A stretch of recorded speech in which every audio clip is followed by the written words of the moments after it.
All right, well, we're going to get things started. And I'm very happy to report that this is probably the most high-powered panel on white space devices that we've ever hosted here at New America. And New America's been doing this for, 7, 8 years? So the good news is that over that time, I think a lot of us have learned a hell of a lot about the potential of these technologies. And I'm happy to be joined today by some of the experts who I'll introduce when they come up. But to get things started, I'm reminded of a lot of the work that we were doing over half a decade ago in community networking.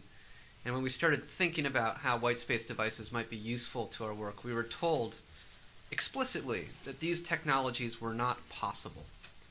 This was an impossible technology. Now, mind you, this was after several years of doing metro-scale mesh networking, which we were also told was an impossible technology. So to get things started, we have Chris Duffus from Spectrum Bridge. He's the Chief Financial Officer. He also worked with M2Z Networks when they made their run at the FCC.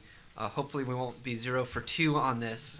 But the really key point of this is that we wanted to get things started by showing, like, here's the viable technology, here's the real-world implementations, here's how these technologies can and are being used today, and why it's so important that the FCC move forward with this proceeding and allow us all to gain access to these technologies and innovations.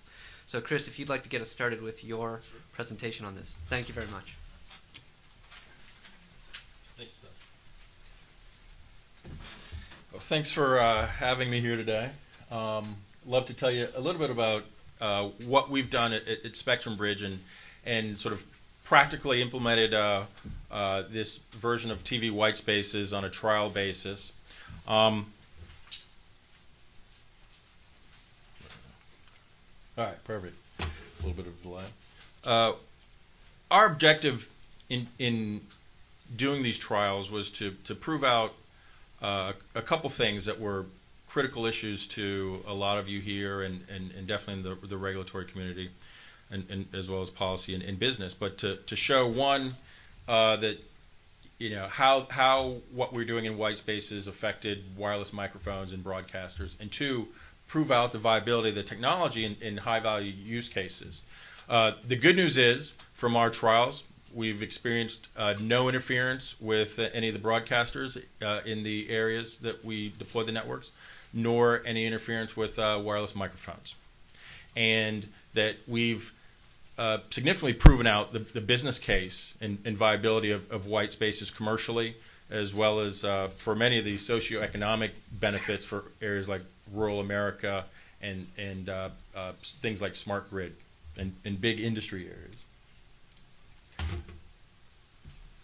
The first trial we did was in this little town in Southern Virginia called Claudeville. Probably many of you have not heard of it, but it's a classic sort of stranded rural community. Yeah, there are no direct flights from National or, but it was a classic rural community. They county seat. There's a little club called the Ruritan that everybody congregated in, and they didn't have dial-up access. Well, they had dial-up, but no DSL was available. The predominant internet access for the progressive folks in the community was satellite that they were paying. There was a small school there that we eventually wired that had a satellite connection. And this was our first implementation, and why it was great is that we were able to, and I think Sasha sort of alluded to some of the technology that is available now that number of years ago was not available, and we developed some boutique, as we call them, boutique radios. We had sort of custom modified for this particular spectrum range and to work with our experimental database, and we were able to get close to 2 miles coverage non-line of sight in a very hilly, wooded community, and the FCC definition of broadband connectivity. And what was really interesting is that school They cut off their satellite coverage. There was a small business there that we connected, and that became sort of the local hotspot where a number of college kids that were in the process of, or high school kids that were in the process of applying to college filled out their online applications. And one of the interesting comments from the principal of the school was that now that they were going to be able to connect globally with a sister school that was in, I believe, somewhere in Europe, and they could do video conferencing with them. And we actually had an event at the Rayburn building where live streaming over the White Spaces network had an event with the school where a number of you folks were there, some folks from the commission, and it worked out really well. And even in the big snowstorm that took place this past winter, the network was still up, and they were receiving their broadband hunkered down in the community.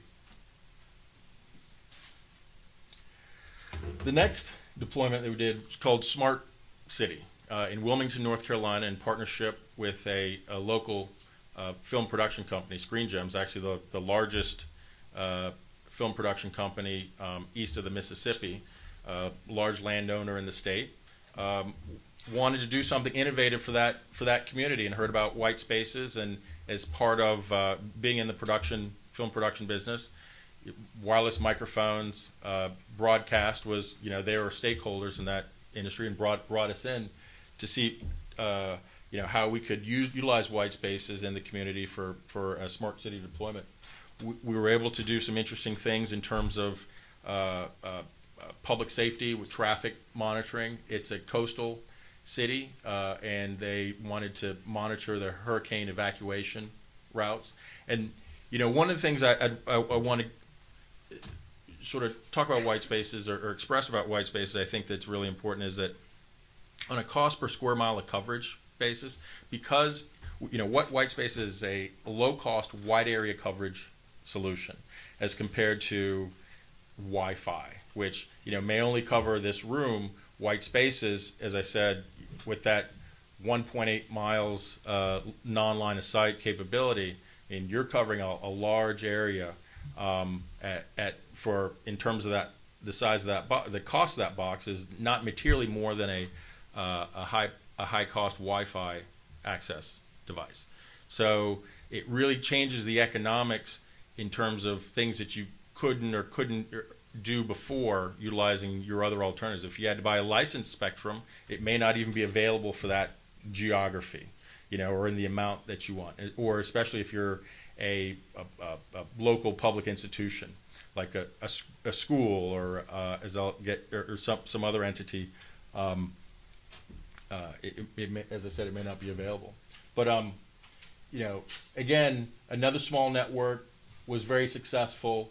I think the one of the key takeaways from this one was, there was a wastewater or a saltwater estuary that was a few miles off of the city network, and it wasn't cost effective to run any type of fiber out there or used any type of metered solution. And so and prior they had a boat or a guy in a rowboat that went out there every 2 weeks. And the reason why they did this was that the city was fined $5 million because the wastewater level went too high a few years ago, and they didn't check it real time. And so this was something that was important to them. So we put out a small water level monitor and a camera. And every time they could get real-time feedback in terms of the water level, and if it got too high, they could shut the flap and close it off.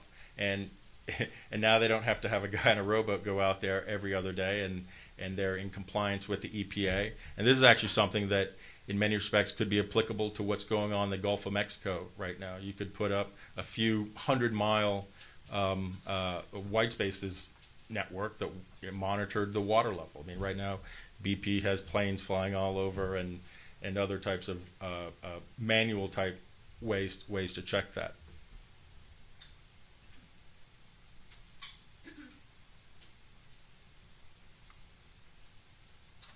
The next deployment we did was a smart grid implementation with our partner Google in Northern California, and this was an example of a rural utility cooperative that was aggressively tried to pursue various types of internet solutions to their customer bases, and they run the gamut of whether it's Wi-Fi. They've tried to use 900, etc., and they saw white space as an opportunity, as a low-cost way to extend their coverage of their network, and our partner Google was very interested in helping out in terms of the energy management solutions, and they had a home energy monitoring device that, with home access, internet access in this rural community, they could provide real-time feedback to the users and the community of what their power consumption was to affect the power change. I think the key takeaway in this one was that we were able to show a 4-mile line of sight coverage, and we essentially extended exponentially the coverage area from what they normally did in this small test case for their network. And that this is something that has applicability on a broader scale to, again, for the utility industry, and that because it is a low-cost, wide area coverage solution.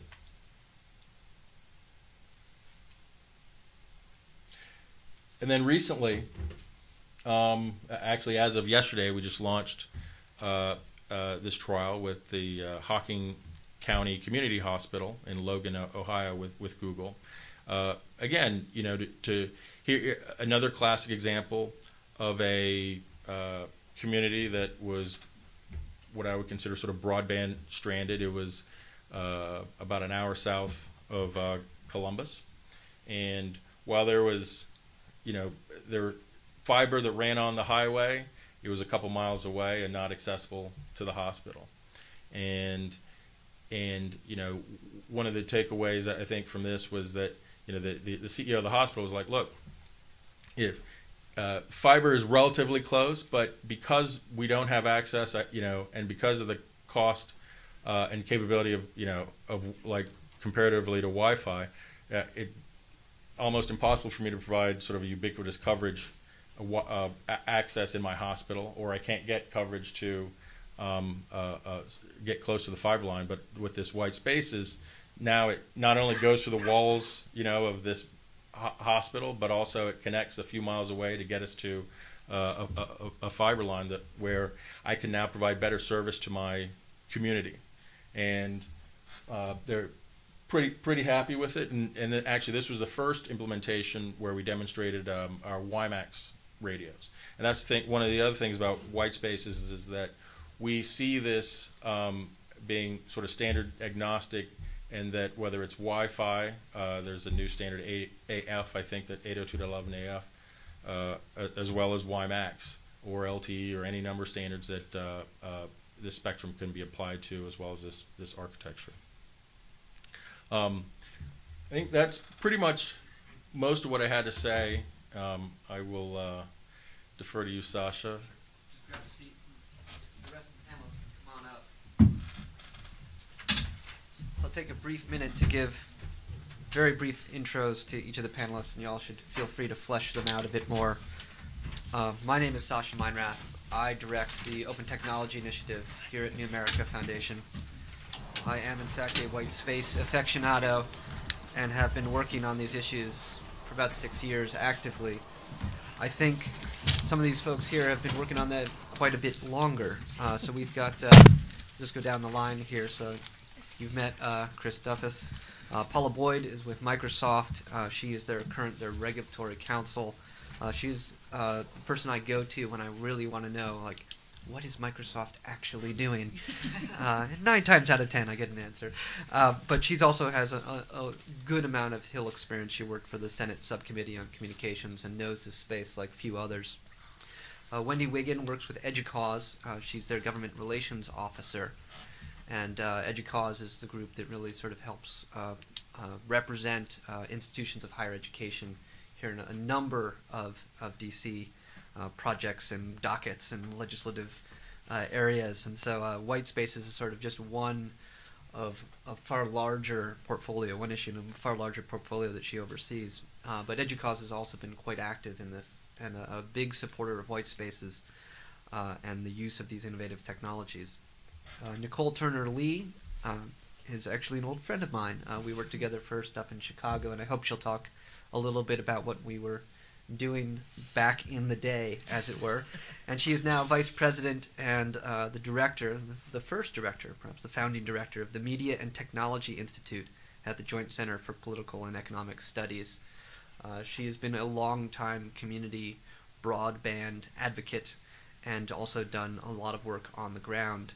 And there's something about D.C. I mean, we've worked together in Illinois, and yet here we are. So it sucked us both in. Obama.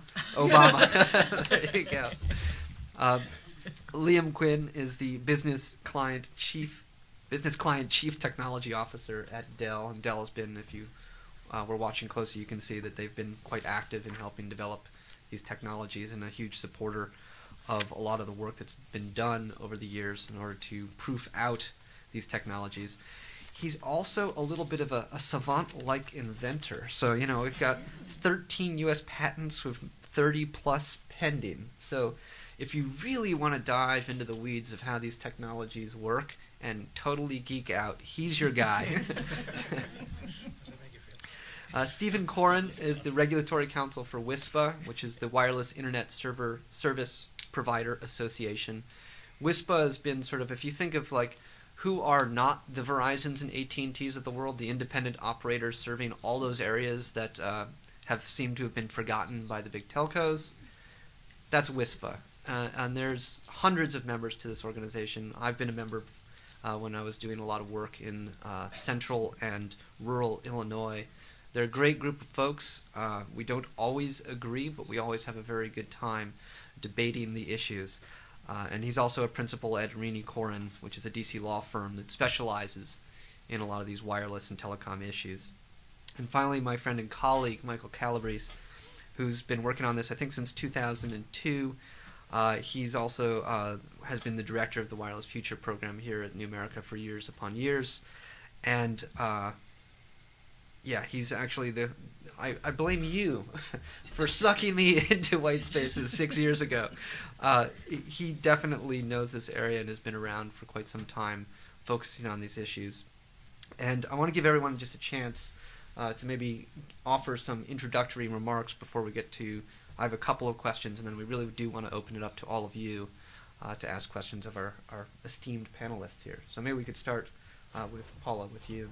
Sure. Well, thanks for inviting me to participate in pulling the panel together. It's we've been working on this issue for a long time, and hopefully, in a week or so, we'll have a very good and final outcome.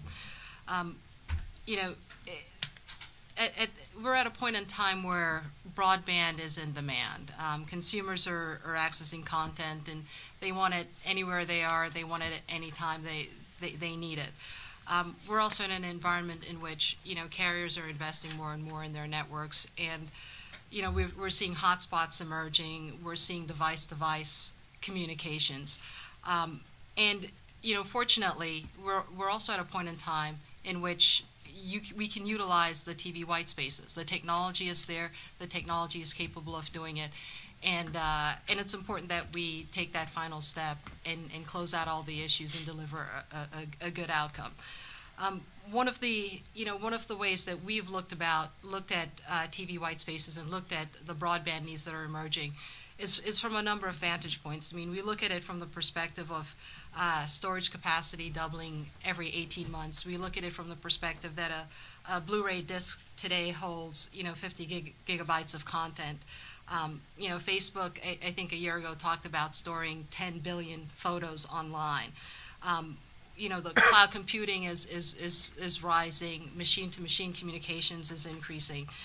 And all of that involves wireless connectivity. You have to be connected wirelessly to really deliver on some of those applications.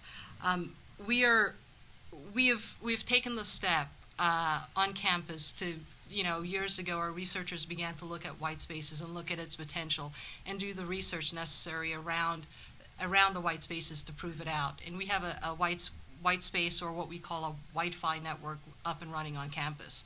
Our campus is, at least our Redmond campus, is about 1 square mile, and the coverage is about 1 square mile. It uses 2 base stations to deliver coverage, and our folks have found that you have a range of approximately 4 times what you would get at 2.4 gigahertz if you were using the same receivers and the same transmitters.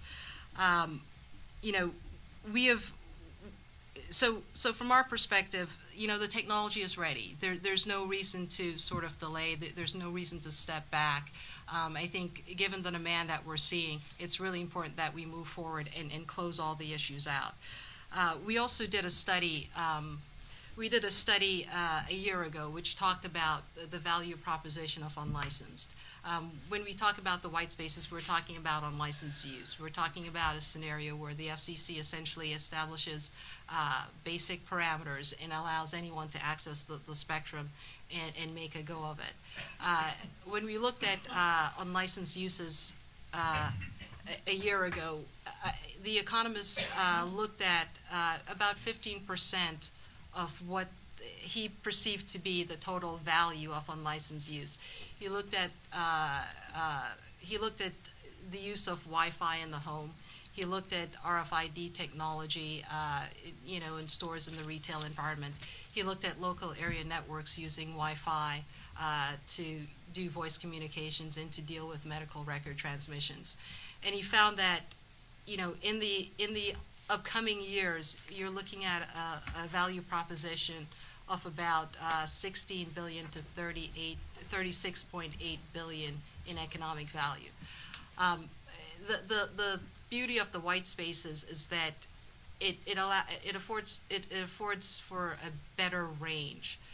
It goes through walls, it goes through trees, and so we're anticipating that if you can achieve that kind of value proposition at 2.4 gigahertz, you're likely going to surpass that using the white spaces.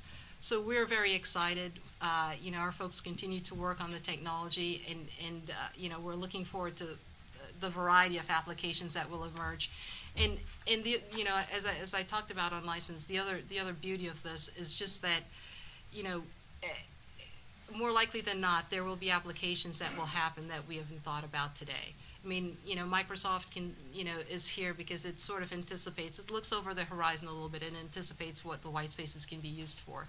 But there'll be so much more, and there'll be a lot of things that folks haven't predicted. And, Spectrum Bridge has done, a fair amount of work to demonstrate some of the applications there. It's talked about smart cities, talked about connecting the rural areas. So with that, I'd just love to say, let's get it done, and, to thank the Commission and all the work it's done, as well as to thank a lot of folks on the Hill like Senator Kerry, Senator Snow, Representative Inslee, Representative Blackburn, who've been in this issue from the very beginning. And so we hopefully we'll have something to celebrate next week. Go ahead. Well, great. And being here on behalf of colleges and universities, I thought I'd start with a football story, how, pertinent. I was talking to one of our members that helps keep the systems up and running down at UVA, and he says, would you like an anecdote? And I said, I'd love one. And he said, last year, our public safety purchased all new video surveillance equipment, and they were really excited about it, and this was for the stadium, first football game of the year, and they got it all installed, and it was just working great, and football players were getting ready for the game, and there was a problem, and they couldn't figure out there was nobody in the stand, and they couldn't figure out what was going on, and they went down, and seems that the video equipment worked on 2.4 gigahertz, and the ticket scanners that allowed people in the gates also ran on 2.4 gigahertz, didn't like each other.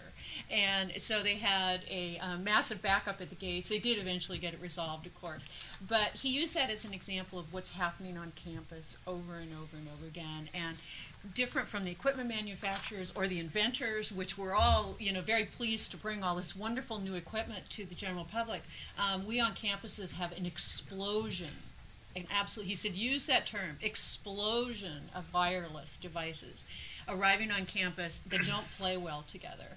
And for the folks that have to keep those systems up and running and get those calls when things go down, and those empty stands at the football stadium and all the unhappy alumni, they're saying, okay, they're calling me up saying, is this white space thing going to finally go? Is it finally going to go? We really need it. We really need it.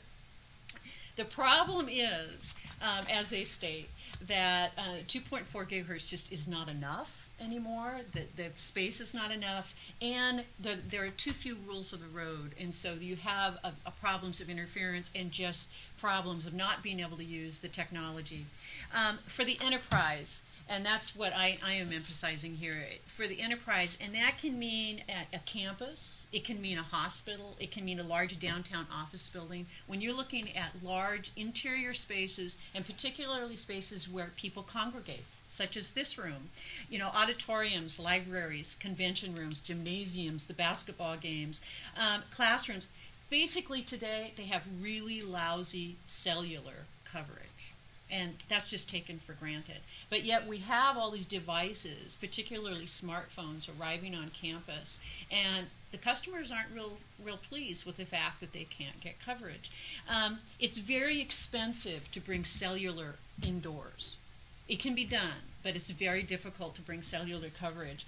And so and I was at an event yesterday where the providers are saying, we need spectrum, spectrum, spectrum. Now, they were referring to licensed spectrum for cellular. What I would like to say is that's not the entire solution. What we also need to look at is the unlicensed Wi-Fi that is really taking the brunt of these devices when they enter these interior spaces. Wi-Fi is a more economical and a very important part of the solution for these wireless devices, mainly because the systems already exist. And with more and better spectrum for the unlicensed spaces, these devices can work much better, and the systems that are already in place can be used. Data in particular, this is a real good example. UVA and many of our campuses are doing this. They've opened up their Wi-Fi networks to the smartphones and the smart devices, and virtually all these smart devices, including the iPhones and the iPads, will switch over to use the Wi-Fi network if one is available. And they'll use it for data, and they'll use it for web browsing. And for students, this is absolutely essential, and for looking up information, for using it in the classroom. And so what they've done at the campuses have made it easy for these devices to access the Wi-Fi network. The problem with that is it's overburdening the Wi-Fi network. And so you have fairly good data, and you have access to data, access to web browsing in interior spaces. What you don't have is voice.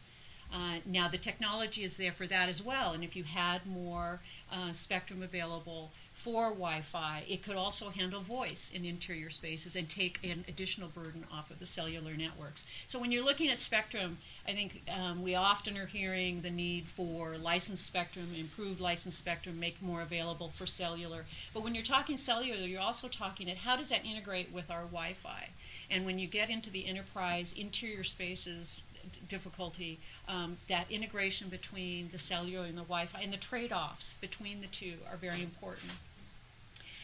The economics of it, I think I've touched on. Indoor cellular is very expensive to install for these devices to be able to connect. For the enterprise, most have Wi-Fi systems already installed, and with more and better spectrum, they can extend services to interior spaces. For the time being, for data, it's very feasible now for data. They can use their Wi-Fi networks, and they're hoping that the voice will be added. I know there are some providers that already are allowing voice to use Wi-Fi, cellular providers that are allowing that to be happening. So far, that's not ubiquitous. Many of the providers block that or do not allow it to switch over to Wi-Fi. So what's the solution? We look at the white spaces spectrum from a little different perspective. We enjoy the innovation and the new devices and all the wonderful attributes and things that they bring to life on campus. But what we're really worried about is from the perspective of how do we make all these systems work and how do we make them all integrate. And we look at white space as being one of the big solutions to this issue that will take some of the pressure off the cellular providers and the cellular networks. We'll switch it over to the unlicensed Wi-Fi networks, and in that case, we'll all be winners in the enterprise market. Nicole? All right, thank you so much. Thank you, Sasha. Thanks, Mike, for having me here today. And as it was mentioned, I work with the Joint Center for Political and Economic Studies, which is the oldest and probably the only think tank committed to issues related to African Americans and other people of color. I'm actually going to change my notes a little bit. I'm going to start how I got drafted into this conversation, going back to my old days in Chicago, though I'm a resident of Virginia for the last 4 days. Years ago, there was a top grant issued to a community in Chicago of about 45,000 households that was anchored by a corporate headquarters, and much like many urban communities had been abandoned and became what we call a brownfield of vacant lots and empty housing and people who once were working in this vibrant community that were now, because of the loss of manufacturing, unemployed, locked in the penal system in some way, at risk of losing opportunity because of the inability to graduate from high school. I worked in that community. I didn't live in the community, but I worked in that community for many years, helping families to figure out how to break through some of the problems associated with poverty. About 6 years ago, there was a program called, at that time, the Technology Opportunities Program, that had this thought of a particular grantee by the name of the Center for Neighborhood Technology, had a thought of bringing Wi-Fi to this community in hopes of connecting them to the outside world. Well, being the novice geek that I was at the time, I'll never tell my age, I decided that was a good idea. And that's how I met Sasha and many other people, of how could we actually accelerate broadband access in a community that had been written off by mainstream society through a Wi-Fi connection. This is 45,000 households, many square miles, but we were very optimistic that that would work. That didn't work. There were line-of-sight issues. There were challenges with cost. There were challenges with equipment. There were challenges with outside people trying to build an inside network, where 5 years later, 5 years into this process, we found a local person who was actually building devices that made this work. He was an old mobile operator and used to run a cell phone company that figured out how to put together with duct tape and poles receptacles to actually create a stronger connection. That worked to a certain extent until I later took a job at a company called One Economy Corporation, with the generous donation of a grant from Motorola, helped us to actually fuse more cash into this project to try to make it work. That project is still going on, and it's still not as connected as it should be, primarily, again, because of line-of-sight issues, even though we're at the tallest building in that community, because of cost barriers, because of trenching, etc. But those issues still remain there, and those issues I'm glad to say are not as hard as they were before, because as a result of that project, there are ex-offenders that are refurbishing computers and distributing out to the community. Since the project started, more than 2,000 to 3,000 units of hardware has been distributed to this community. There are young people through the One Economy Digital Connector program that are teaching their neighbors how to use the technology. So there were successes, and then there were failures because of the inability to find the right amount of spectrum to make the project work. And we're still optimistic. I'm still very much involved with that project, and the city of Chicago has been trying to also engineer in similar neighborhoods a strategy through their Smart Communities project. So it's appropriate to have this conversation of where we are with unlicensed spectrum, particularly around public use and community access use. One, at the Joint Center, we recently published a report to really say to people that the digital divide still exists, not just based on race, but the compounded factors of income, education, age, and ability. What we found in our study that was published in February when we oversampled African Americans and Hispanics. Less than 31% of African Americans who have less than a high school degree are online. 15% of African Americans who are over the age of 65 are online. And if you put poverty in the mix, you're less likely to be online. And these are areas, again, as we saw in this community of Lawndale, where we can begin to break the trajectories of poverty by bringing opportunities of education, healthcare, employment to folks that need this the most. So we see white space as an opportunity to open up unlicensed spectrum for the ability to bring people into the mix that may have cost as a prohibitive factor for them. It may have issues of, we feel completely at the Joint Center that the incumbents are there. We feel that price will at one point go low enough for people to get online. But we need more trials like that trial that we did in Lawndale to begin to understand how do we accelerate access in communities that look like this. Lawndale was no different than many urban communities where we have issues with penetration. These are older buildings where we can't get signals past, in affordable housing, the signals go but so far. These are older libraries, older schools, where we had issues with line of sight, Sasha can remember. So we see the white space spectrum as an opportunity to really build up some of that bandwidth there so that we can actually move people towards better quality of life outcomes. It's not one of those things where many of us in this room look at it, it's just great to get Wi-Fi. For some of these communities, this is a lifeline to what their future looks like. So for people of color in particular, and I'll just offer this as some suggestions, this opportunity of unlicensed spectrum could be very useful for becoming a gap stop. It can, one, help projects like I just mentioned, but two, open it up in libraries and schools and community centers among community-based organizations that are delegate agencies to municipalities that have this disparate access. They can transmit, in many cases, they can't even transmit records of who's actually receiving their services, let alone open it up for people who need to find jobs, the ability to go to a community-based center or park district. We also see it as an opportunity to accommodate some of the growing need of mobile broadband use among minorities. The study that we recently published basically said that more minorities tend to want to be mobile, not just on their cell phones, but on other devices. So we see this also as an opportunity there. Clearly, and I want to just kind of echo Wendy's, what she put out there, we don't ignore potential interference concerns. We don't know enough in terms of the technical interference that may be out there and the impact on broadcasts. And so I think that still clearly needs to be looked at, and the efficacy of devices with that. We also, in my closing statement here, do not want white space to just become the internet for the poor. This is not what this is about. It's a complementary system, I think, in the Chris's presentation. It's an opportunity to complement what we know is out there, what is eventually reaching many of these urban and rural communities, but taking it to the next level so that we're not going into another debate of how do we increase public access, use, and space. How do we build more programs and projects like a Lawndale or a community, I think Chris mentioned, in West Virginia, that could use this as an opportunity to spur access and adoption. So I offer that. I think this is a very timely conversation. We all are struggling, particularly at the Joint Center, on how do we make this work for these communities that we care so much about, African Americans, Hispanics, older people, even Asian Americans, groups of certain Asian American groups that are not getting access in the way that they should, that are still caught in this bind and limited by the opportunities that broadband provides as an equity platform. So we see this opportunity and this discussion is very timely, and we're glad to see the FCC is moving forward on this as well. Thank you. Thanks, Nicole. Liam? Yeah, good afternoon, and appreciate the opportunity to come and talk to the audience here. Again, we really appreciate all the work that's been done by the FCC and the Commission, as well as other people on the Hill, in working with the industry and working to get a good ruling, hopefully coming out next week. Dell has actually been very involved in the wireless space over the last 10, 12 years. We're very involved in the Wi-Fi space starting back in the late 90s.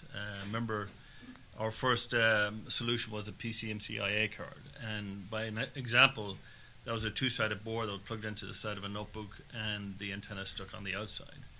And with advances in technology and the participation of a rich ecosystem of silicon providers, as well as software, OS, and application providers, we are now seeing dual band radios for Wi-Fi on single pieces of silicon that's smaller than your pinky nail. And so that's driven a lot by the process geometry die shrinks that has occurred over the years from 180 nanometers down to 65 nanometers and below. We see white spaces spectrum as additional spectrum that complements and enhances the user experience. From our customer point of view, we constantly are interfacing with customers on a daily basis as well as in our briefing center. And customers want mobility, and mobility independent of the platform that they're on. So, for example, Android, there's 220,000 activations per day. That's just one example. So when you think of a rich ecosystem with an OS like that that's activating on that volume per day, it gives you the idea of the volume that's enhanced with the likes of Wi-Fi. And we see white spaces as a complementary technology to the Wi-Fi spectrum. We also see it as a great last mile or rural broadband deployment technology. We don't see it as a competitive technology to existing ones, but actually as a complementary one. We also see a lot of innovation happening in the industry, particularly around architectures and software and OSs. And we're seeing dramatic changes in the level of integration of functionality into silicon on chip. So the form factors that you have and the applications that you run right now may not be a PC in the future. You know, for example, why not bring your work environment on a USB stick and plug it into an existing platform?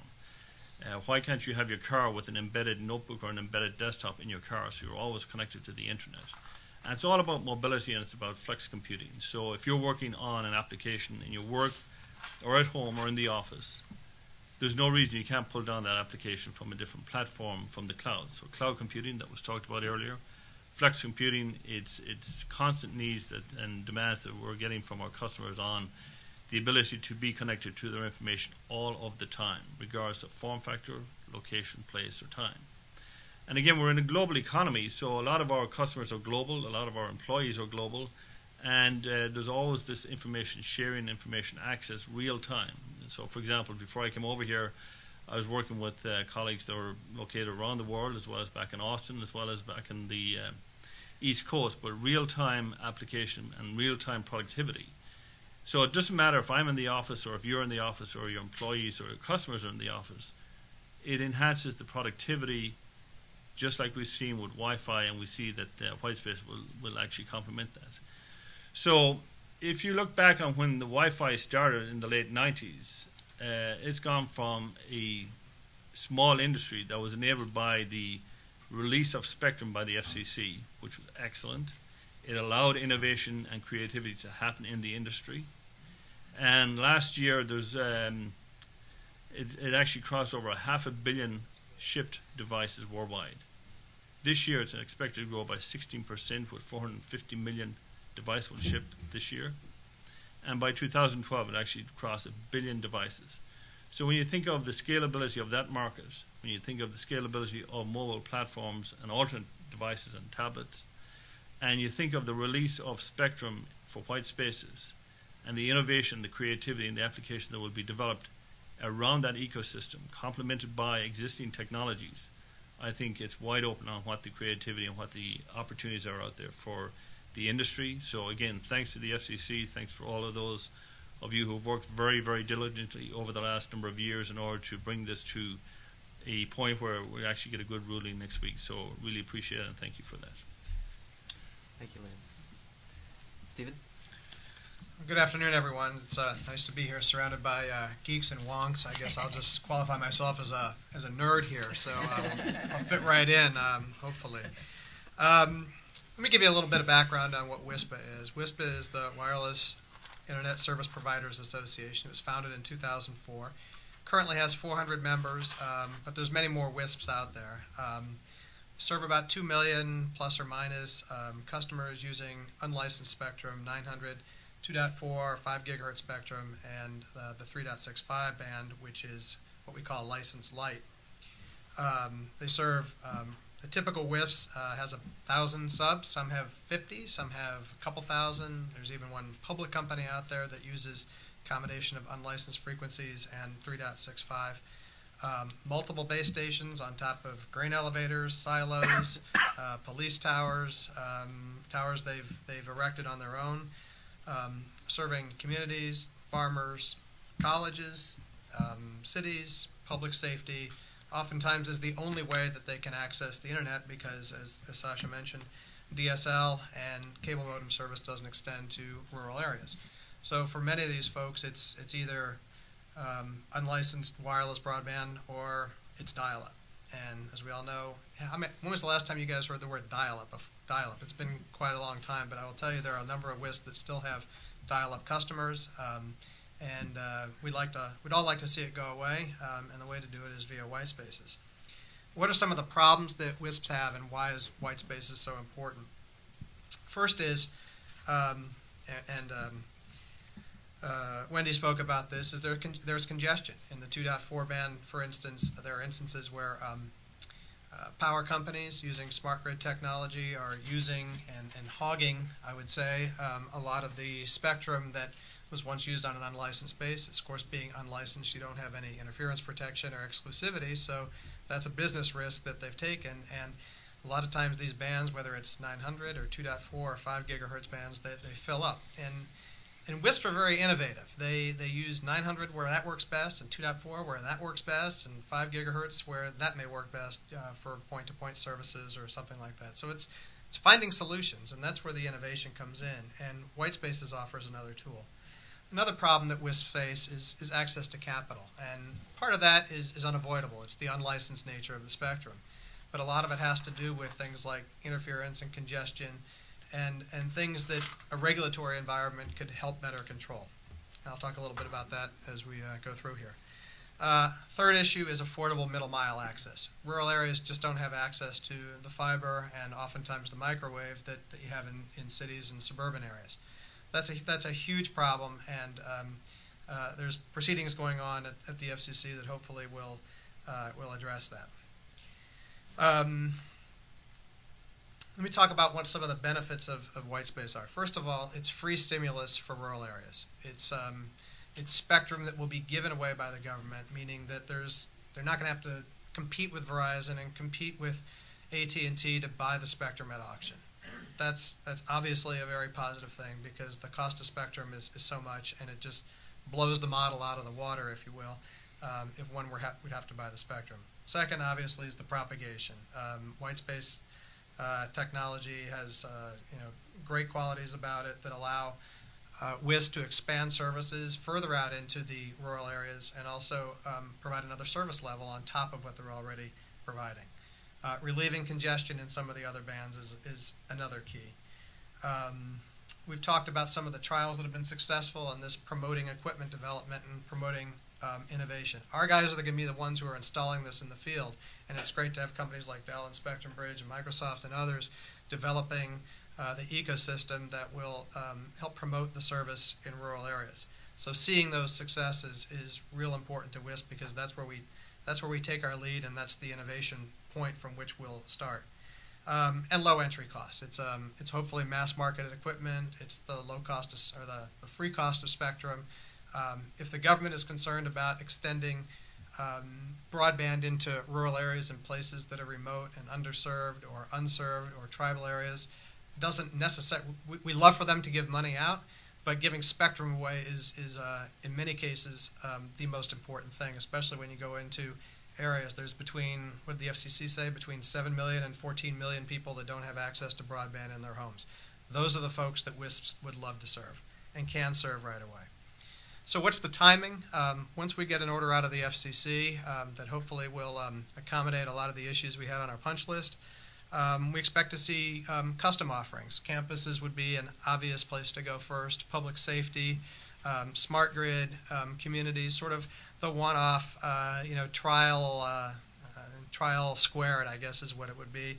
And that will bridge the gap between when the more mass market equipment would be available, and I've seen reports that it'll be 12 to 18 months before WISP can begin to deploy fixed networks at an affordable cost in a lot of the rural areas where folks just don't have the kind of access that you and I take for granted.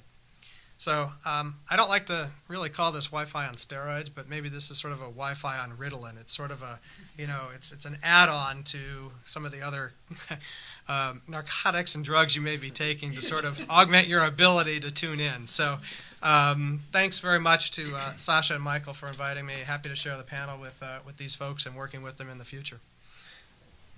Thanks, Stephen. Michael? All right.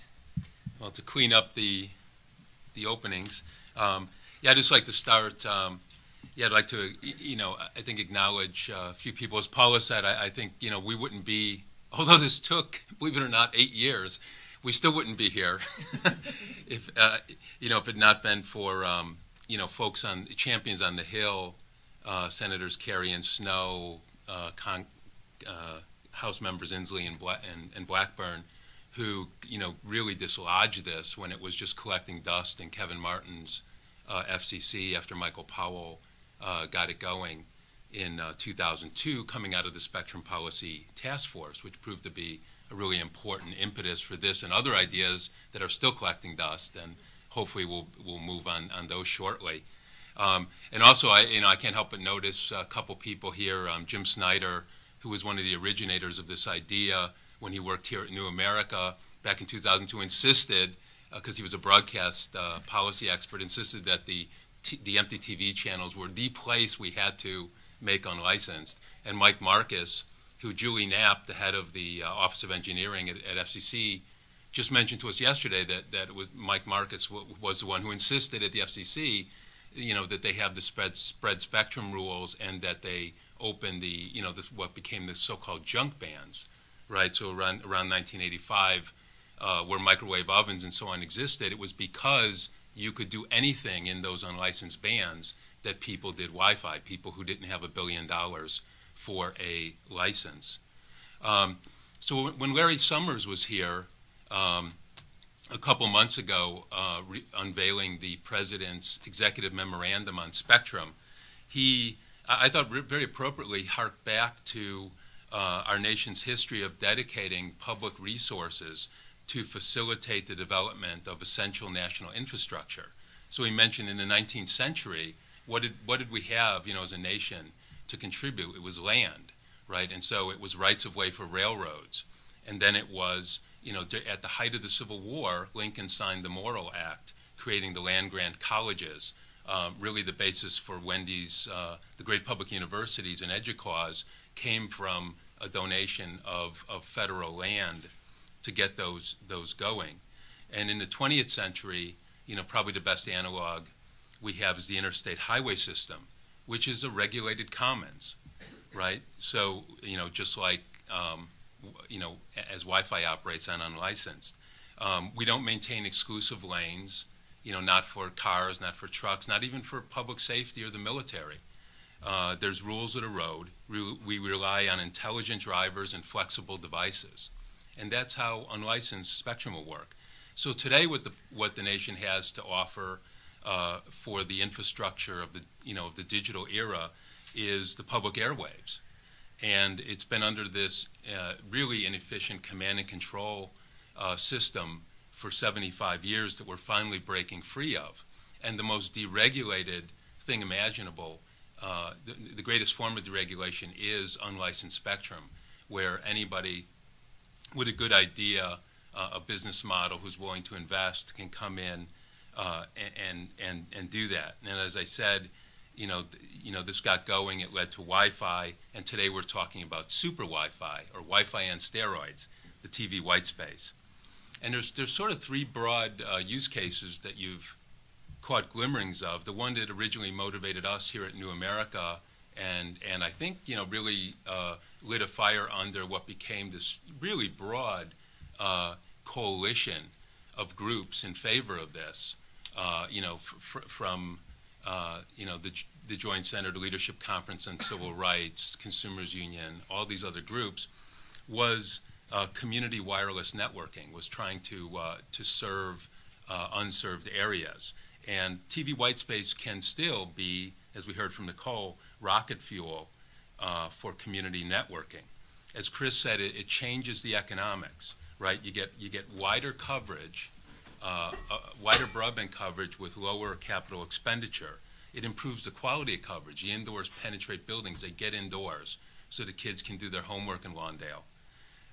And it's middle mile, because Wi-Fi is it's not even last mile, right? Wi-Fi is pretty much within 300 feet or so. And then there's WiMAX, which, it's also typically a paid service, but that's really big area coverage, up to hundreds of kilometers. But as we heard from Chris about Claudeville, what the TV white space can provide is that middle mile, 1.8 miles non-line of sight connectivity that can provide the access to bandwidth for the very localized Wi-Fi, and that's what they proved out in Claudeville, and we're going to start seeing that all over the place.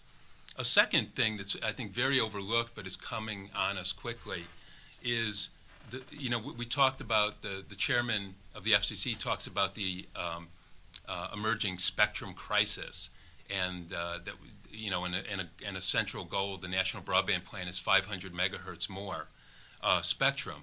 Well, there's not 500 megahertz more of exclusively licensed spectrum to be found, but what we can do is have more shared spectrum, more spectrum band sharing, and so what we're going to see in TV whitespace is going to be pivotal to this is more hybrid networks. So we see this today with AT&T. They were the poster child for congestion with the iPhone. Customers complaining, but what saved their bacon was Wi-Fi, right? They bought Wayport, which is a hotspot network, 10,000 hotspots. They've doubled that to 20,000 hotspots. Their traffic is tripling every quarter, and AT&T acknowledges that 40% of their smartphone traffic is going over Wi-Fi instead of over their network, and they're actually moving. The carriers will start moving from hotspots to hot zones. So AT&T now has a mesh network of Wi-Fi in Times Square at Wrigley Field in Chicago, and this will just build on itself. The third general area that's even a little further down the road, harder to foresee, Paula mentioned this, is machine to machine, the Internet of Things. We just can't imagine how everything's going to be networked and then connected to the cloud. So Steve was joking yesterday about his refrigerator. When it detects, from his GPS that he's on the move home, is going to text him that he needs milk. Stop and get milk, Steve. This is your refrigerator. Okay, so that's definitely true. We're moving into an era of big data. So combined with cloud computing, TV whitespace can help open up enormous opportunities for remote monitoring and automated networking, for data collection and analysis. And just a hint of that was what Chris described about Plumas for the smart grid and for the remote monitoring of all these systems and so on. And then a final thing I'd mention in terms of the white space opportunity is not just the TV band itself, but the precedent it sets and the infrastructure it's going to create to open up lots of other white space, right? So the way these devices initially will get access to spectrum is by having GPS capability and checking a database to find out what frequencies are available. Well, today these are just TV frequencies, the empty channels, the white space. But shortly down the road, we hope, there will be lots of other white space, particularly from, say, federal spectrum, which is very lightly used. New white spaces will be identified and added to this database for access on an opportunistic basis using these emerging smart radio technologies. Now, these other bands may have their own conditions attached because you got to protect the incumbents, whether they're the Air Force or some industrial use. But since we're using less than 20% of even the beachfront spectrum, there's enormous opportunities to build on the TV white space precedent.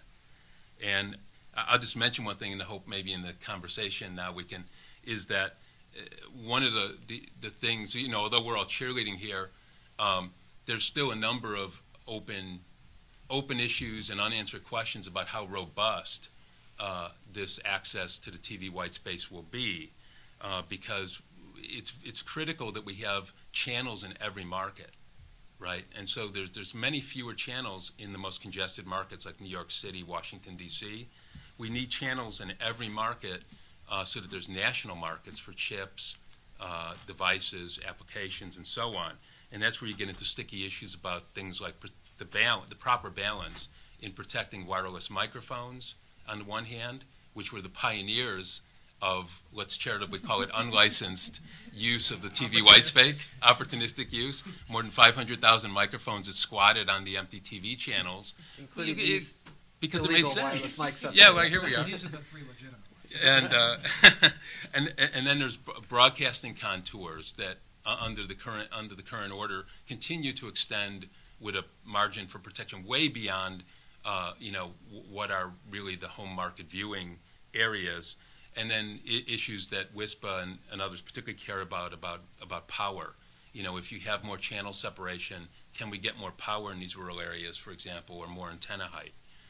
So there still will be some issues about getting really, really robust access to these unlicensed white spaces.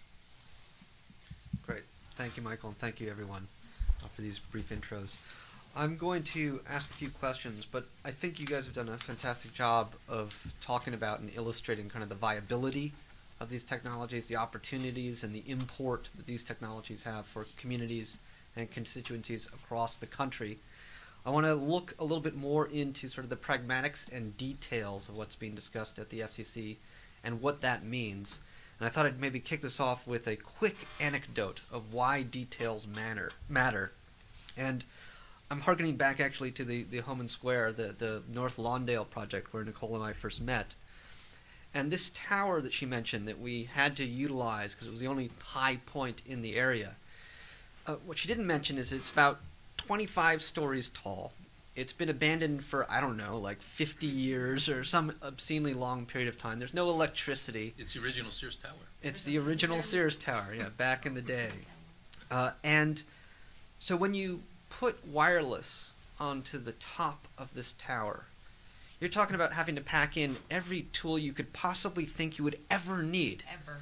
Because if you got the wrong size screwdriver, it's 45 flights of stairs to get the right one. So you bring that all up there with you. You're bringing water because the thing is not air conditioned and it's hot as hell in there.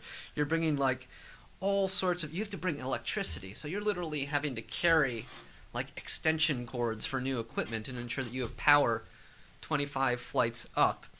You're bringing all of the wireless equipment that you're going to install. And so you're really thinking to yourself, like, where are the wireless Sherpas that will help us bring this all up there? So you climb up these stairs, and as you're going up through this old tower, you're seeing, like, rat skeletons and pigeon skeletons and all sorts of grossness there. And you get closer to the top, and you realize, like, there's these pigeons inside the tower. And you're like, oh, my God, it's like a guano paradise up there.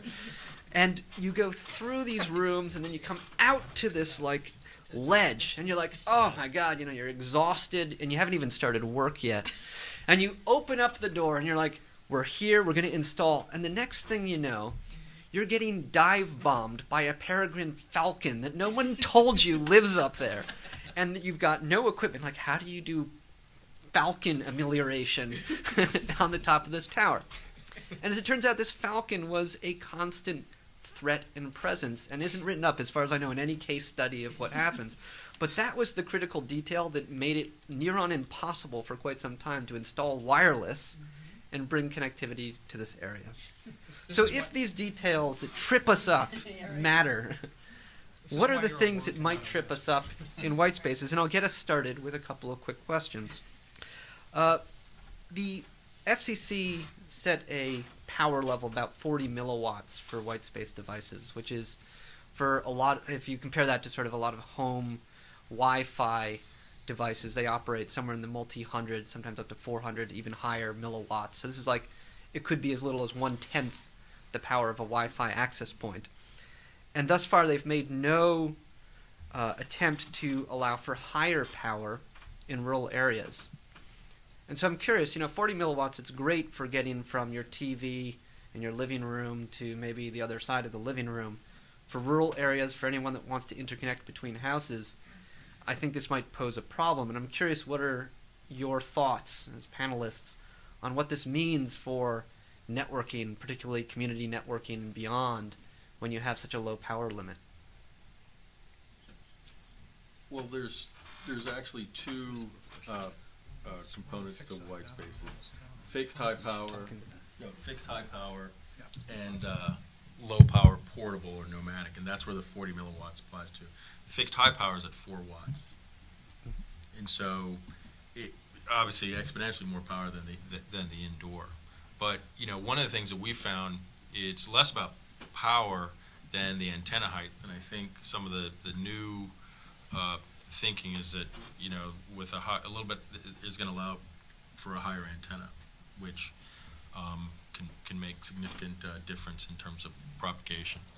Stephen, you're let nodding. me kind of jump in.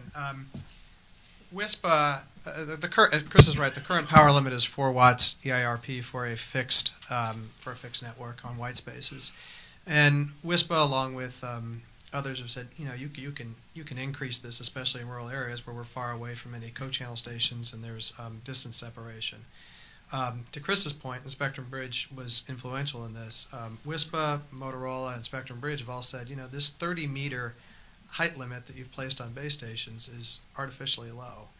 And if we could go up to 100 meters, that would decrease by a factor of 3 the amount of infrastructure cost a WISP would have to spend to serve the same area. In other words, could serve with one tower what the current rules allow for, or mandate basically 3 powers at 4 watts and 100 meters. So you add a little power to that, and it could go up even further. So when you have spectrum that propagates, and you're basically pulling the reins back on what it's really can do, and in a way where we could construct the rules where the broadcasters and other incumbents would still enjoy the same level of interference protection, that's kind of number one on the FCC punch list as we've been going into to meet with them. And I've been hearing from yesterday to today kind of conflicting stories as to where they stand. So hopefully we'll get a little bit more clarity as we make kind of the last minute push here to get that relief, which I think is also very important. What's the proposal that WISP has put in? For 100 meters above ground level. It's the same as Motorola, and that is accompanied with a distance separation criteria, which means that the higher up you go on the tower, the further you have to be away from a co-channel TV station or any other incumbent. Right now it's also above ground level, but IEEE and others have suggested that maybe we should use a height above average terrain.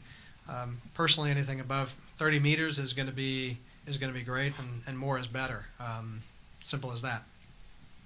There's and a kind of an analogous point on the on the mobile devices, because the fixed access points can operate as long as there's a full empty TV channel between the channel that the fixed guys are using and a TV station channel, they can go up to higher power. Portable devices can operate on a much larger number of channels. They can operate on a channel just next door to a TV channel, but only, as Sasha said, on that adjacent channel at 40 milliwatts, which is incredibly low power, like 1/10 of what some Wi-Fi routers can use.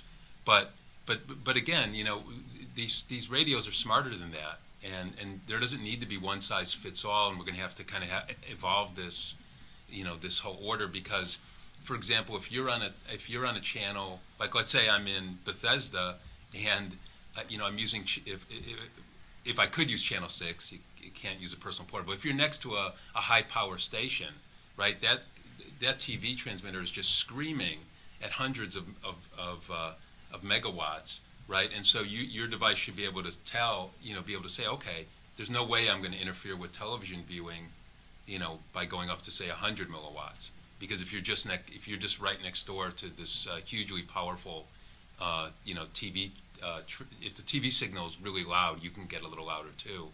And so we need to have a little bit more variability in the rules to kind of match the technology. But it's really important just to get this thing going with the first simple steps. Great. So one of the other areas I think where there's been a lot of consternation and concern is over carve-outs or prioritization for wireless mics. I know, Wendy, you touched on that, and Michael, you did as well. As mentioned, in a lot of metro areas, you may have as few as 2 or fewer available channels for white space devices, depending on how a lot of the details are worked out in terms of where these are available. And the FCC is currently proposing that you have a minimum of 2 channels that are exclusively for wireless microphones. So I'm wondering, what does this mean for networking in urban areas? What does it mean that the FCC is saying we're going to prioritize, I don't know, cats over next generation broadband for Harlem in New York City. You want to try this one, or you want me to go? Well, go ahead. Well, and if you, Well, the FCC is trying to strike an appropriate balance, and they're respectful of the needs of those who need wireless microphones to operate on Broadway or at the Super Bowl and other things. What we think is in the FCC order, though, may kind of be, I'll use the word that somebody else used at our meeting yesterday, overbalanced, in that it may allocate too much spectrum on kind of terms that leave some uncertainty in the air. The first thing is that there would be 2 channels set aside for exclusive use by wireless microphones, and we've asked the FCC to consider making those channels available on a non-exclusive basis and through registration, meaning that a wireless microphone would be required to register for the time and the place in the database on those 2 channels. Do I think the FCC is going to buy off on that? Probably no, but I'm happy to state the position as something that makes sense from a spectral efficiency point of view. I guess the second one would be the FCC has been telling us that they want to open up channels below channel 21 where personal portable devices don't go, and allow wireless microphones to go there should they need the spectrum. That's something that I think if we had to swallow it, we probably would.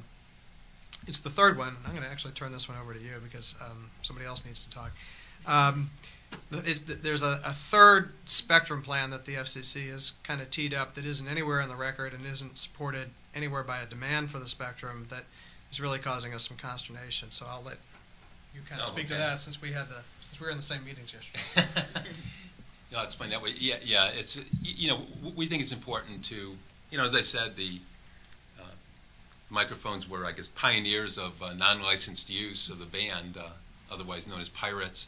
But that's fine, and we've actually proposed, and where the commission is headed is to have them, authorize them to operate under Part 15 as unlicensed devices.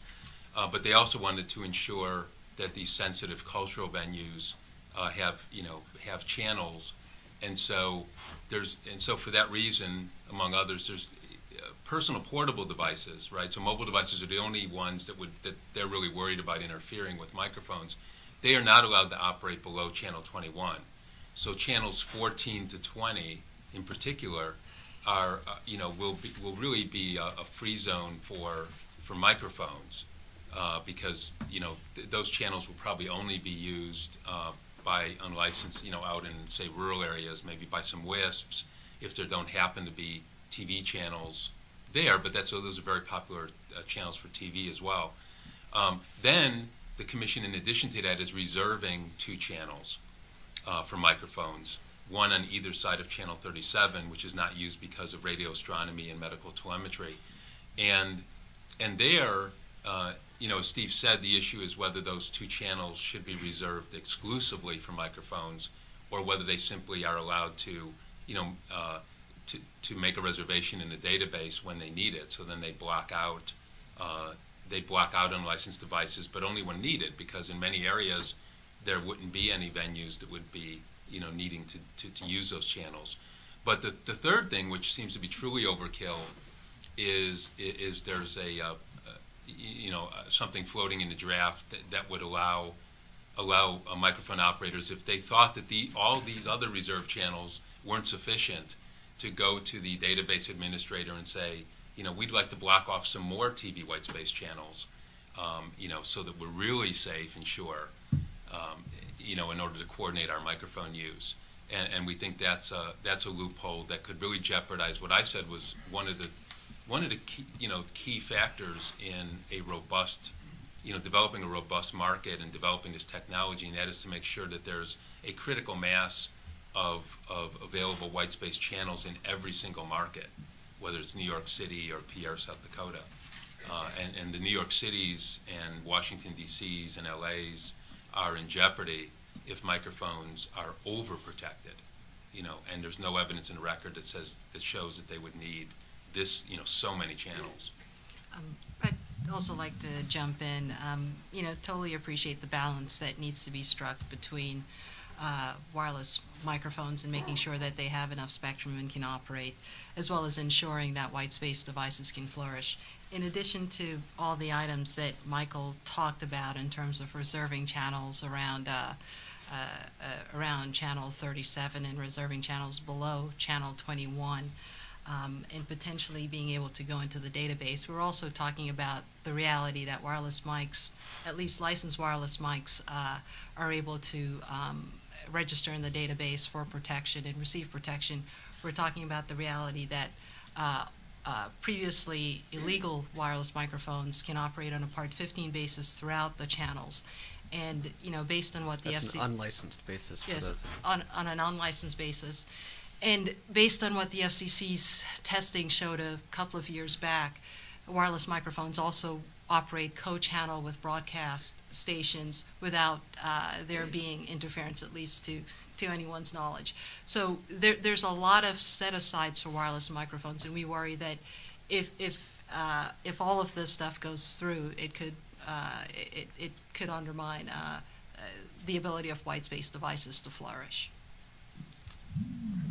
So when this began, as it were, we started with this premise of we could have white space devices that could sense their electromagnetic environment, find open channels, and utilize those channels on the fly, millisecond by millisecond. Due to concerns that were raised by National Association of Broadcasters and other commenters, we opted to go with sensing plus this geolocational database where you would actually check in to see where you're located and therefore whether you can broadcast, and if so, on which channels you can. And now we've moved from both of those to a strict geolocational database regime for white space devices. And I'm curious, and maybe this is more for Chris and Liam and Paula, like what's the state of the art with sensing alone technologies? And what's your take on why we've sort of evolved from sensing alone into this geolocational database situation that we have today? I think in a new market like this, a new area with white spaces, I think we just have to be very careful of the design complexity and implementation of the solutions. There's a technical aspect, there's silicon, there's software, there's applications, and system architectures.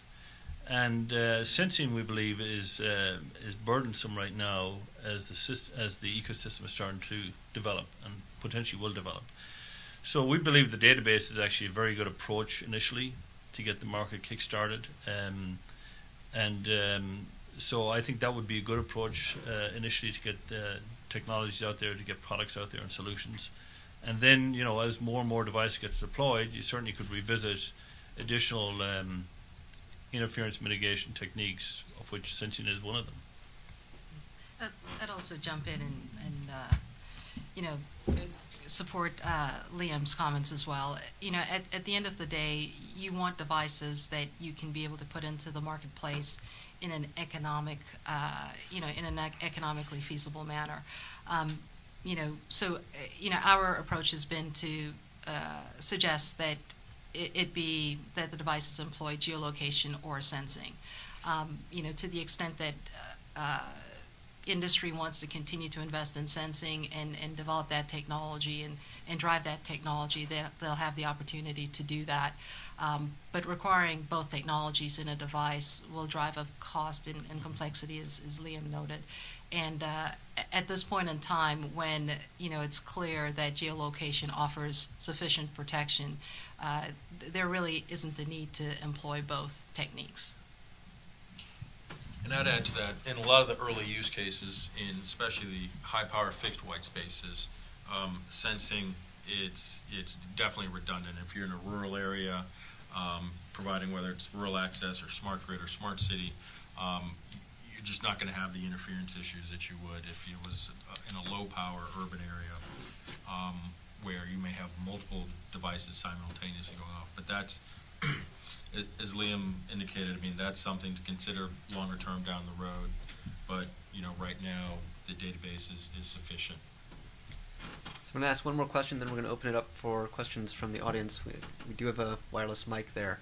Last question is, so we've been told that September 23rd we're going to have this giant meeting.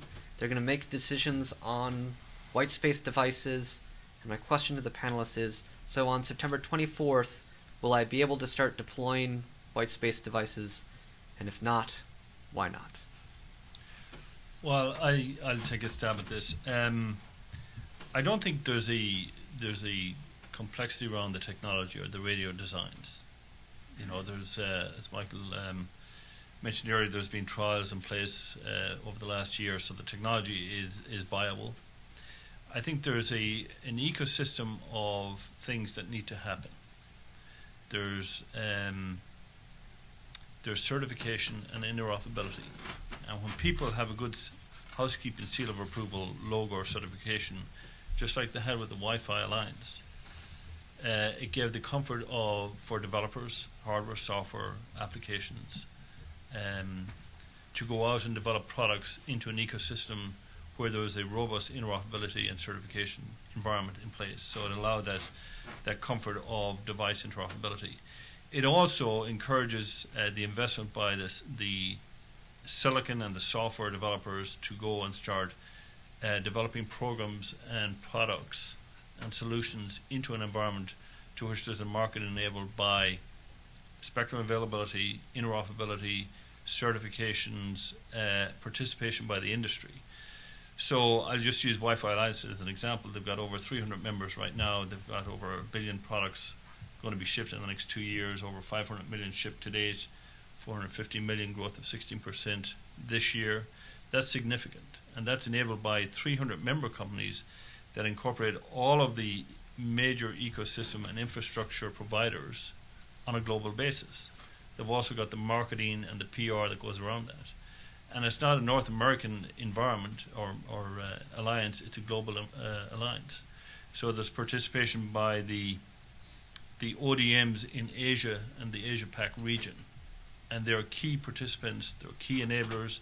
They have access to the specs, they have access to the labs, they've got labs on a global basis. So it allows that participation by the industry to go and participate and innovate. And the innovation and creativity, we believe, with white space spectrum ruling, will drive that ecosystem of innovation and creativity and products and solutions that will drive economic value and user applications and highly mobile applications for mobile devices. So I think there's a number of things that need to happen in place. I think you will see proof of concepts shortly, but real production, you know, from example, I'll just use Dell, and we work with our competitors too in the industry, in the IT industry. There's a development time to get technologies into a platform. So we can put it into, let's say, a notebook, but you have to look at the economic trade-offs of putting it into a device based on the market awareness.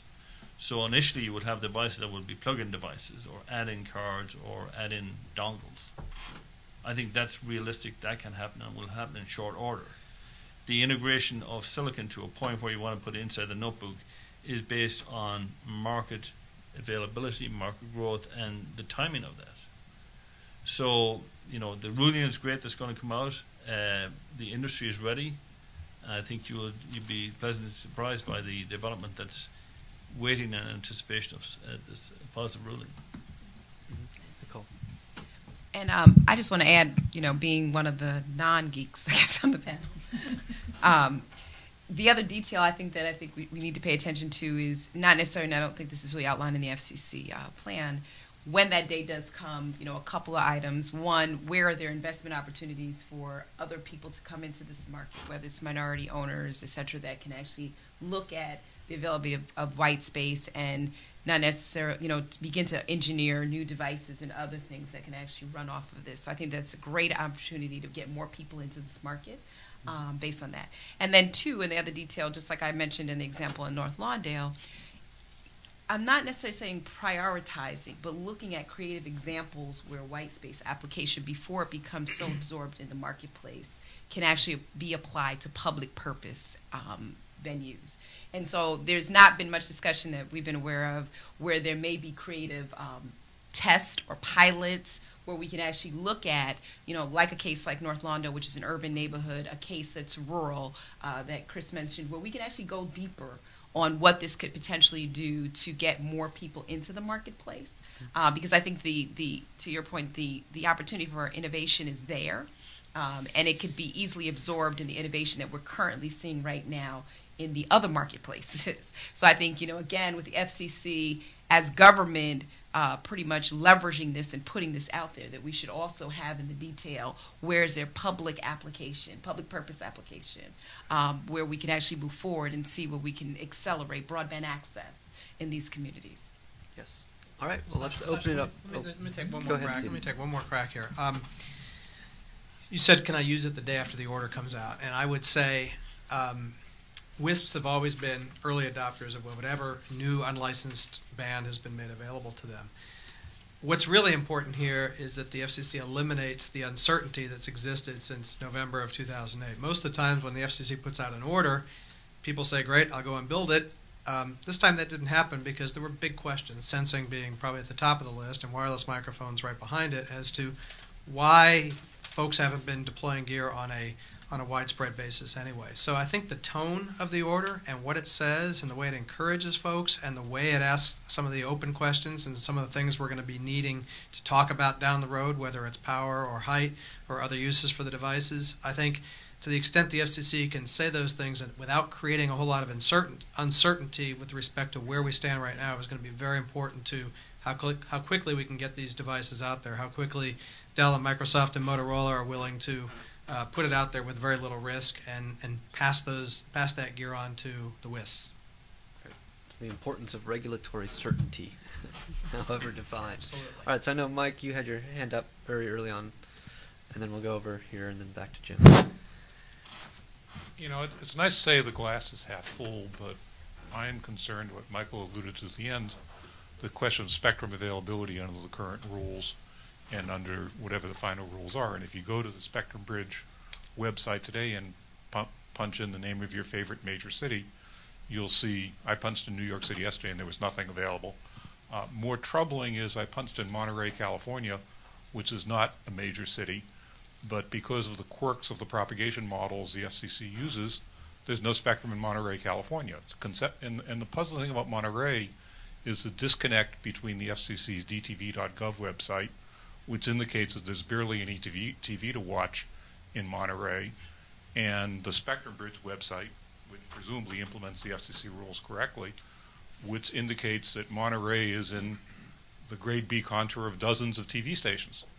And this is the quirk of the propagation model that FCC is using, and I know we like to talk about non-geeky things, but little questions about propagation models make all the difference in the world. And it's particularly bizarre that 2 months ago FCC proposed a new DTV propagation model for the issue of Shavaya, or basically can you ask DirecTV to give you your local NBC affiliate. And that propagation model is very, very different than the one in this case. And it's like the broadcasters want to keep two sets of books, one for the IRS, one for the stockholders. And it has to do with must carry, it has to do a lot of things. But this dull topic that's very geeky of propagation models makes all the difference in the world of whether there's going to be any spectrum. And particularly since minorities usually live in major cities, I think minorities could benefit, but I don't think in the major cities that there's going to be enough spectrum to that. And it has to do with these geeky details of propagation models. And the enemies of this from the very beginning have been like termites attacking a wooden house and have been burrowing away and attacking it from the inside because they have the inside track at our favorite communication commission. And it's nice that everyone's going to cheer whatever rolls out next week, but the devil's in the details, and only when you get to the details of does it use our 6602 propagation model will you see whether it was really worth the effort of doing.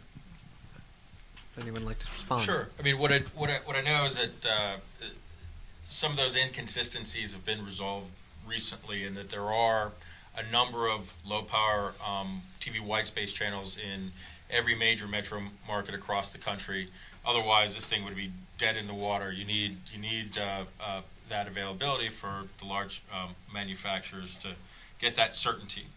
But you're right. I mean, there are things that going forward that we need to resolve, and that those issues really exist on a lot of the FCC databases. And as we move more towards a allocation system like this is something that private sector and the FCC have to work together to make sure that there's more efficient available spectrum.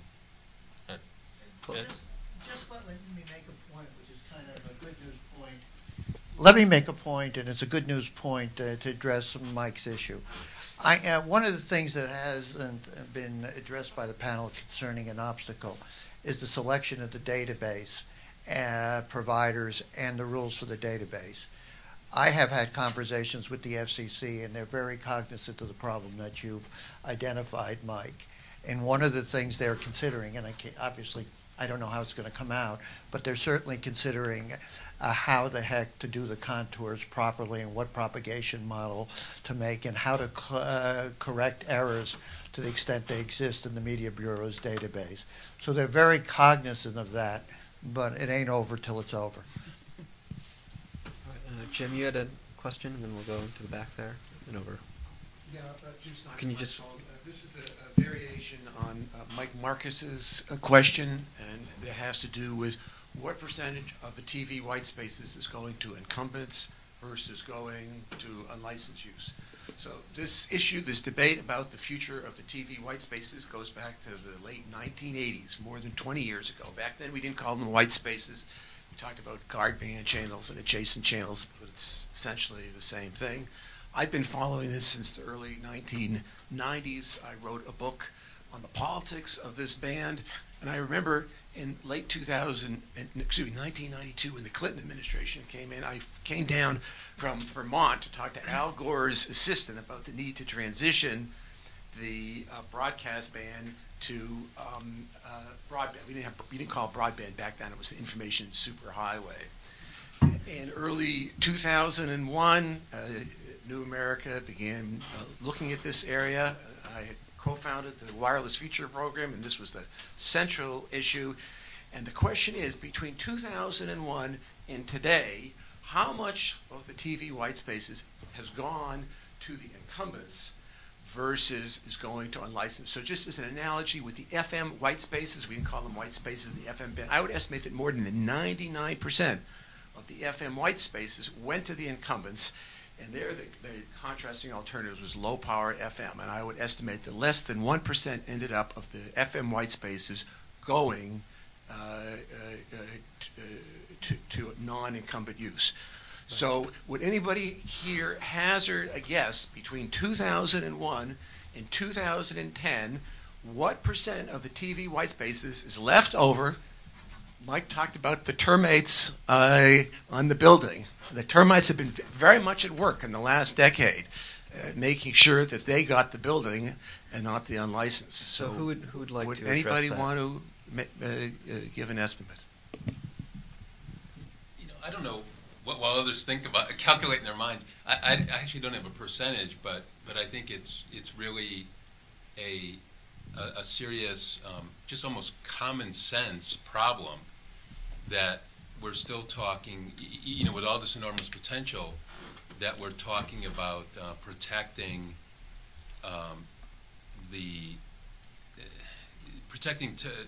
incumbent television the viewing of incumbent television stations outside of their market area. So in other words, say in Monterey, and I think this is the point, part of the point Mike's getting to, because we saw this. If you look at the TV guide, first of all, you only have 10% of people watching over the air to begin with.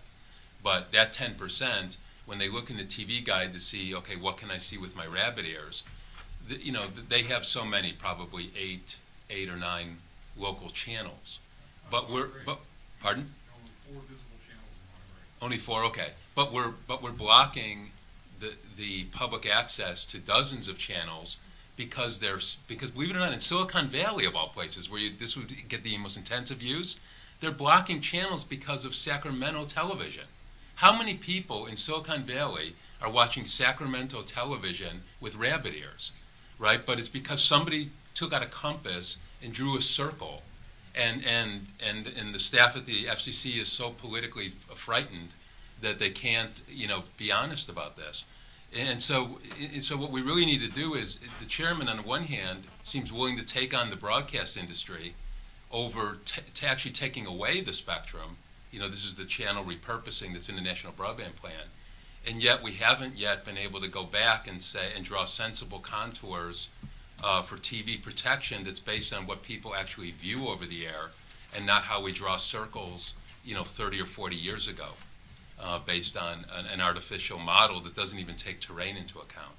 So I hope Ed's right that there's some common sense is starting to percolate to the surface, but really to date, I think we've been kind of boxed in by the politics of appeasing the broadcaster lobby, but for not really any end that really helps consumers. Right. Let's go over here.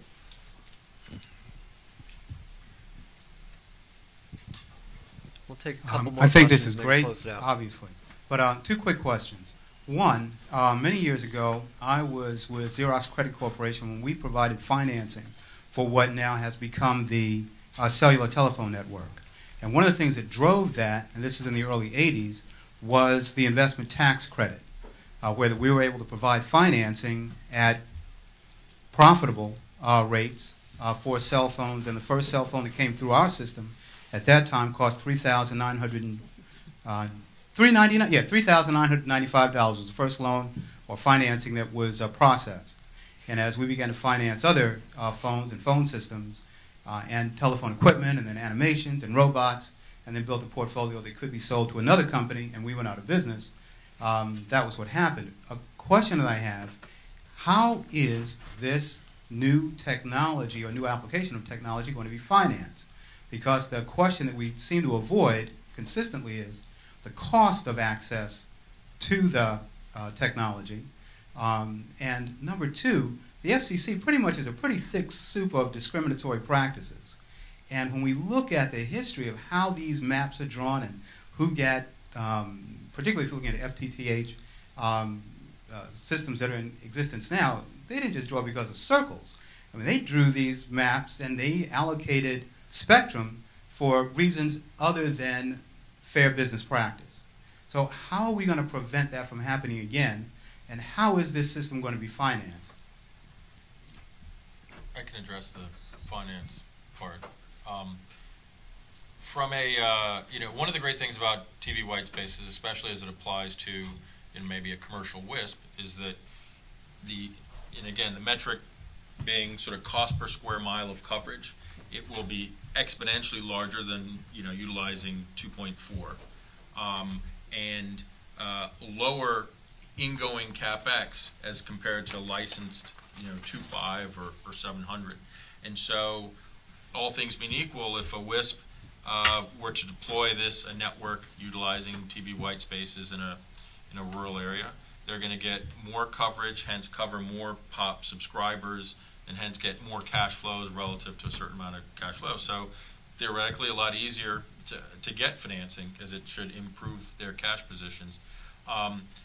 The traditional sources being RUS. I wish these rules had come out at the same time or were preceded a lot of this rural broadband stimulus money, because I suspect a lot of these those types of applications would have included white spaces. And I guess I would add one other thing, and that is that these WISP are typically mom and pop operations. The white spaces may afford opportunity for consolidation and for bigger enterprises to develop in regional or nationwide or things like that. Maybe we'll see that emerge, and I think that's a more investable type enterprise at the sort of scale that Xerox has been involved in, rather than the local bank or friends and family. So maybe we'll see that. Great. Well, for those that have stuck around, I'm sure they'll be happy to answer your questions, our panelists, and please join me in thanking them for their expertise on this.